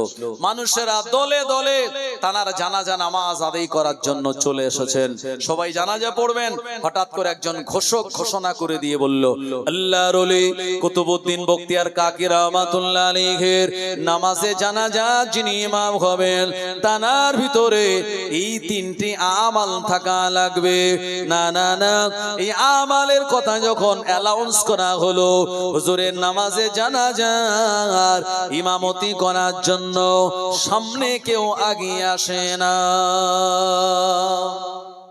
আমাদের এলাকায় কি ইমামতি, আপনি ইমামতি করলে ওই মহল্লায় কেউ ইন্তেকাল করলে ইমাম সাহেব জানাজা পড়ায়, বা কোনো হুজুরকে ইনভাইট করা হয়, দাওয়াত করা হয়, তিনি নামাজে জানাজার ইমামতি করেন। আর আল্লাহর ওলি কুতুবউদ্দিন বখতিয়ার কাকি রাহমাতুল্লাহ আলাইহির জানাজা নামাজের আগে বলে দেয়া হলো যে জানার ভিতরে 3টি আমাল আছে, তিনি ইমামতি করবেন। হাজারে হাজারে মানুষ, কাতারে কাতারে মানুষ, কিন্তু না না না, ওই কাতার ভেঙে কেউ একজন সামনে আগিয়ে আসে না। আবার ভাইজানেরা, সবাই নিজের আমালের দিকে লক্ষ্য করে, সবাই তানাদের আমালের দিকে চিন্তা করে। না না না, 40 বছর আমার তাহাজ্জুদের নামাজ একটা না পড়া নাই, আমি কি করে ইমামতি করতে যাই? আরেকজন চিন্তা করছে, আমার তাহাজ্জুদ পাবন্দি থাকলেও তাকবীরে উলা আমায় ছেড়ে গিয়েছে। আরেকজন চিন্তা করে, তাকবীরে উলা পাবন্দি থাকলেও আসরের 4 রাকাত সুন্নাতে গায়ের মুআক্কাদা নামাজ 40 বছর আমার লাইফে নাই, আমার জিন্দেগিতে নাই। এরকম একটা সময়, অনেকটা সময় পেরিয়ে গেল, মানুষের ভিতরে চিন্তা কৌতূহল, বিনা জানাজায় কুতুবউদ্দিন বখতিয়ার কাকি রাহমাতুল্লাহ আলাইহিকে কি দাফন দিয়ে দেয়া হবে? না না না, এমন যোগ্যতা সম্পন্ন ইমাম কি পাওয়া যাবে না? যাবে না। মানুষেরা এদিক ওদিক তাকায়, না না না, কাতার ভেঙে সামনে কেউ আগিয়ে যায় না। অনেকটা সময় পেরিয়ে গেল, হঠাৎ দেখা গেল ওন্না মুড়ি দিয়ে আল্লাহর একজন বান্দা কাতারের মাঝখান থেকে গুটি গুটি পায়ে আল্লাহর ওলি কুতুবউদ্দিন বখতিয়ার কাকি রাহমাতুল্লাহ আলাইহির ওই খাটিয়ার নিকটবর্তী হতে যায়। মানুষেরা সবাই তানার দিকে নজর দিয়ে দেখে, না না না, তানার ঘন্টাটা, তানার ওন্নাটা এতটা লম্বা করে দেওয়া, আশপাশ থেকে দেখা যাচ্ছে না, চেনা যাচ্ছে না ইনিকে। ও আমার ভাইজানেরা, এরপরে নামাজে জানাজার সামনে, খাটিয়ার সামনে চলে গেলেন। উনি নামাজে জানাজার নিয়াত বলে দিলেন, নাওয়াইতু আন ওয়াদিয়া আরবাআ তাকবীরাতে সালাতিল জানাজা ফরজুল কিফায়া আসসানাউ লিল্লাহি তাআলা ওয়াস সালাতু আলান নবী আদ-দুআউ লিহাযাল মাইয়িত ইক্তাদাইতু বিহাযাল ইমাম মুতাওয়াজ্জিহান ইলা জিহাতিল কাবাতিশ শরীফা। এ নিয়াত বলে দিয়েছেন আমার ভাইজানেরা, 4 তাকবীরের সঙ্গে নামাজে জানাজা আদায় হবে। এমন করে তাকবীর শুরু হলো, আল্লাহু আকবার, সুবহানাকাল্লাহুম্মা ওয়া বিহামদিকা, আর ওয়াজাল্লা সানাউকা যোগ করে মানুষেরা পড়ে নিয়েছে। দ্বিতীয় তাকবীর দরুদ শরীফ পড়ে নিয়েছে। তৃতীয় তাকবীর মাইয়িতের জন্য দোয়া করে দিয়েছে, আল্লাহুম্মা গফির লানা লিহাইয়িনা ওয়া মাইয়িতিনা ওয়া শাহিদিনা ওয়া গায়িবিনা ওয়া সাগীরিনা, এটা শেষ পর্যন্ত পড়ে দিয়েছে। চতুর্থ তাকবীর, এরপরে ডানে বামে সালাম ফেরানো হয়ে গেল। মানুষের অন্তরে বিরাট কৌতূহল, যিনি আল্লাহর ওলি কুতুবউদ্দিন বখতিয়ার কাকি রাহমাতুল্লাহ আলাইহির নামাজে জানাজার ইমামতি করলেন, ওই মানুষটাকে আমরা তো তানাকে চিনতে পারিনি। এই মানুষটাকে দেখতে হবে কোন জায়গা থেকে এসেছেন, ইনি মানুষ নাকি জিন নাকি আল্লাহর ফেরেশতা। ও আমার ভাইজানেরা, নামাজে জানাজা শেষ হয়ে গেল। এই ঘোমটা দেওয়া মানুষটা আল্লাহর ওলি কুতুবউদ্দিন বখতিয়ার কাকি রাহমাতুল্লাহ আলাইহির খাটিয়ার কাছে চলে গেল। আজ ঝরঝর করে কাঁদতে কাঁদতে আল্লাহর ওলি কুতুবউদ্দিন বখতিয়ার কাকি রাহমাতুল্লাহ আলাইহির কাফনের আর কাপড়টা সরিয়ে দিয়ে মুখটা আলগা করে বলতে লাগলেন, ও বাবা কুতুবউদ্দিন, দুনিয়া জমিনে তোমার আমাল গোপন রেখে দিয়ে ইন্তেকালের পর তোমার আমাল তুমি প্রকাশ করে দিলে, আর আজকে আমি আমার আমাল গোপন করে আল্লাহর ইবাদত করতেছিলাম, এমন একটা শর্ত তুমি করে গেলে, আজকে সব মানুষের সামনে আমার আমালকে তুমি প্রকাশ করে দিয়ে গেলে। এই কথাটা বলে কাঁদতেছেন আমার ভাইজানেরা। মানুষেরা উকি ঝুঁকি দিয়ে দেখতেছেন, তাও দেখা যায় না। কিন্তু না না না, বেয়াদবি তো তানার সঙ্গে করা যায় না, আর জোর করে তানার ওন্নাটা তো সরানো যায় না। একটা সময় তিনি দাঁড়িয়ে উঠলেন, আর মানুষেরা সামনে গিয়ে দেখতে পেলেন উনি মানুষ আর অন্য কেউ নন, উনি জিন নয়, ফেরেশতাও নন, উনি আল্লাহর একজন বান্দা। তৎকালীন দিল্লির সালতানাতের সুলতান, ওনার নাম হলো শামসুদ্দিন আলতামাস রাহমাতুল্লাহ আলাইহি। আরো জোরে বলেন সুবহানাল্লাহ। নারে তাকবীর, নারে তাকবীর। ইসালে সওয়াব আহলে সুন্নাত ওয়াল জামাত সিলসিলায়ে হক মুজাদ্দিদু জামানের হক সিলসিলা নারে তাকবীর। দিল্লির সালতানাতের সুলতান এত বড় দায়িত্ব সামলানোর পরেও 40 বছর জানার তাহাজ্জুদের নামাজ কাজা ছিল না, 40 বছর জানার তাকবীরে উলা ছেড়ে যায় নাই, 40 বছর জানার আসরের ফরজ নামাজের আগে 4 রাকাত আপনার সুন্নাতে গায়ের মুআক্কাদা জানার ছেড়ে যায় নাই। এত বড় একজন যিনি বিজ্ঞ যোগ্য আল্লাহর ওলি ছিলেন। আমার ভাইজানেরা, জওয়ানেরা, যুবকেরা, মুঘল সাম্রাজ্যের জানারা বাদশাহ ছিলেন, এক একজন আল্লাহর ওলি ছিলেন। বাদশাহ আওরঙ্গজেব রহমাতুল্লাহ আলাইহি আল্লাহর ওলি মানুষ ছিলেন, কিন্তু বর্তমানে তানাদের নামকে কলঙ্কিত করার জন্য কিছু গদি মিডিয়ারা বিভিন্ন রকমের বিষাক্ত কথা সমাজে বলে বেড়ায়। জি, আল্লাহর ওলি আওরঙ্গজেব রহমাতুল্লাহ আলাইহি তিনি এই রাষ্ট্রীয় কোষাগারের কোনো টাকা নিতেন না, নিজে হাতে ক্রুজ দিয়ে টুপি বুনে সেই টুপি বিক্রি করে তিনি সংসার চালাতেন। জোরে বলুন সুবহানাল্লাহ। এই জন্য তানাদের রাজত্বকালে হিন্দু মুসলমানেরা নিরাপদে ছিল, কেউ খাতরার মধ্যে ছিল না। আজকে তাদের রাষ্ট্রপতি, তাদের প্রধানমন্ত্রী, তাদের মুখ্যমন্ত্রী, তাদের সবকিছু, তাদের সব পদাধিকার বলে তারা আছে, তারপরেও বলছে যে আমরা খাতরার মধ্যে আছি। আসলে তারা খাতরা নাই, হিন্দু মুসলমান খাতরাতে নেই, খাতরা এখন দেশ চলে গেছে।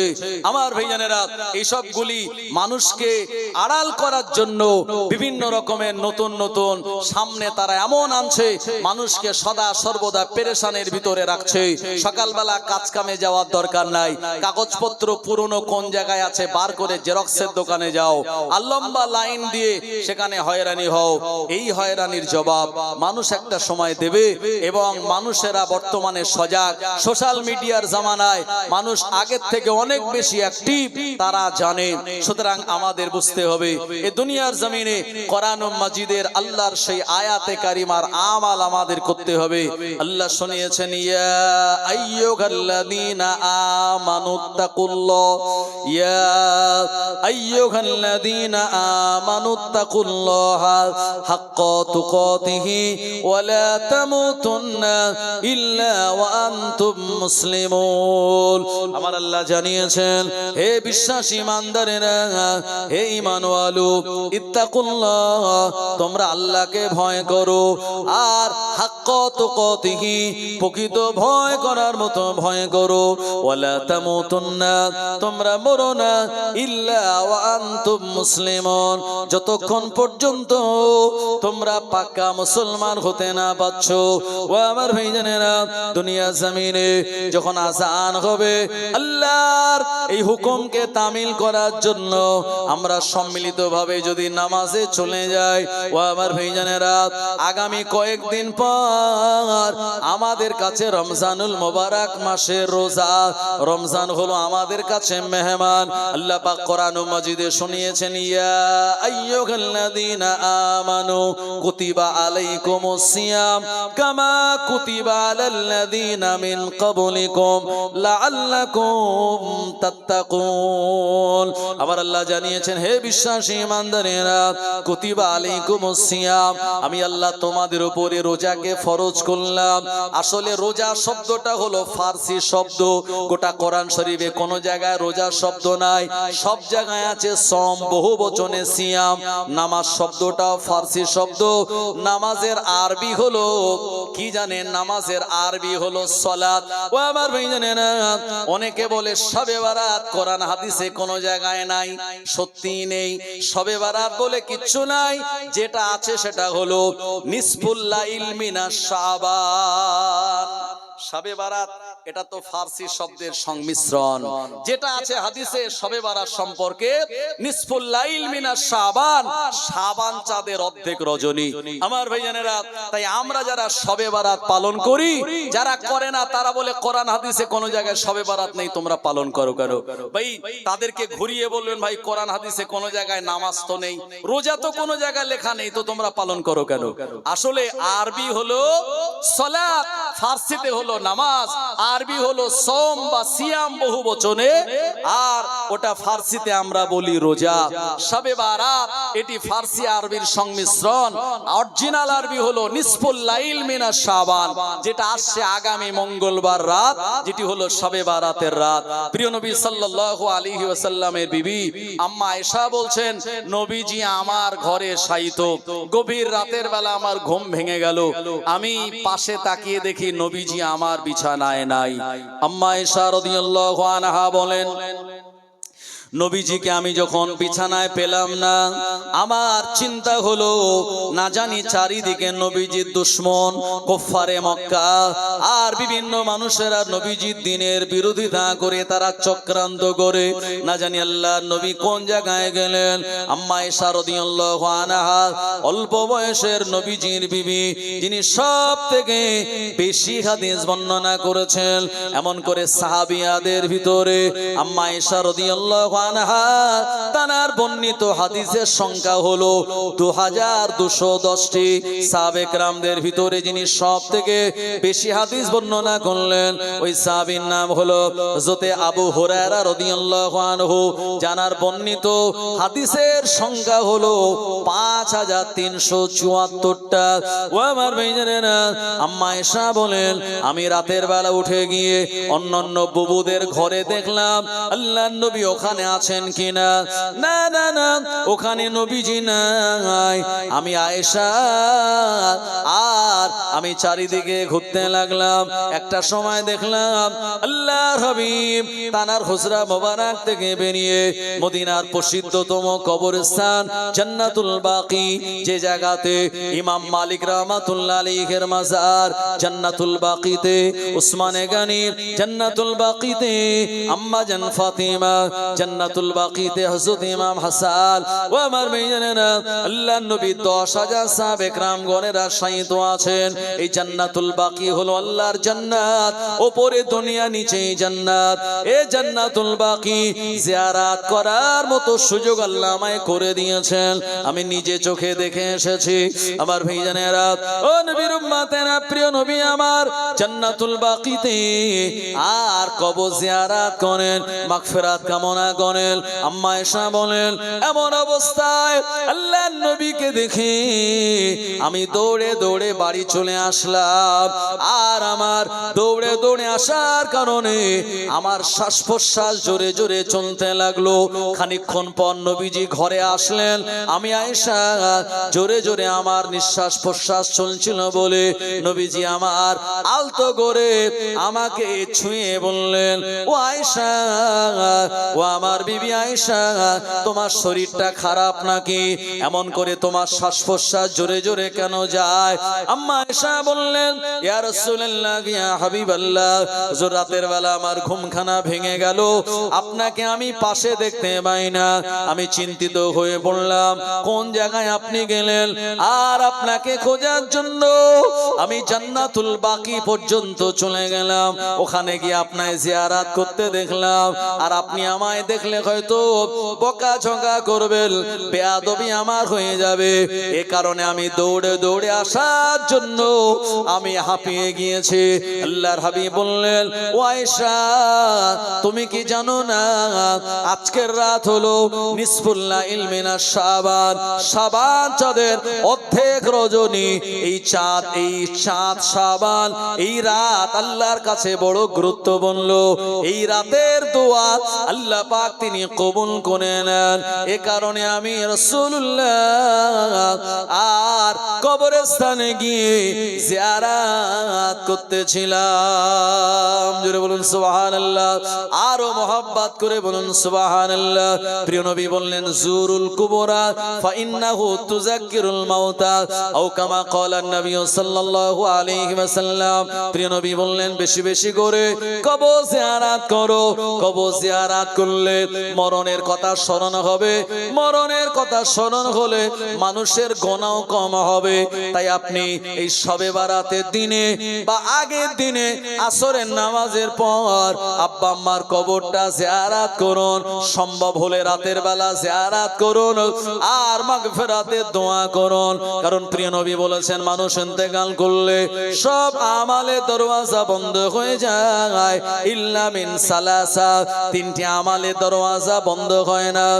এক নম্বর হলো সাদকায়ে জারিয়া, দ্বিতীয় নম্বর হলো আও ইলমিন ইউনতাফাউ বিহি, আর তৃতীয় নম্বর হলো আও ওয়ালাদিন সলিহিন ইয়াদুলাহু, নেক সন্তানের দোয়া আমার আল্লাহ কবুল করে নিয়ে ওই পিতা মাতার কবরটাকে আল্লাহ পাক জান্নাতের টুকরা বানিয়ে দেন।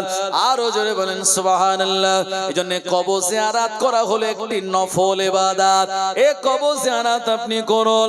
আল্লাহর যত ওলিয়া ওলিয়া হয়েছিলেন সবাই আল্লাহর ওলিদের কবর জিয়ারত করে ওলিদের থেকে ফয়েজ পেয়ে আল্লাহর নেক বান্দা হয়েছিলেন। জোরে বলুন সুবহানাল্লাহ। মুহাব্বতে দরুদ শরীফ আল্লাহুম্মা সাল্লি আলা সাইয়্যিদিনা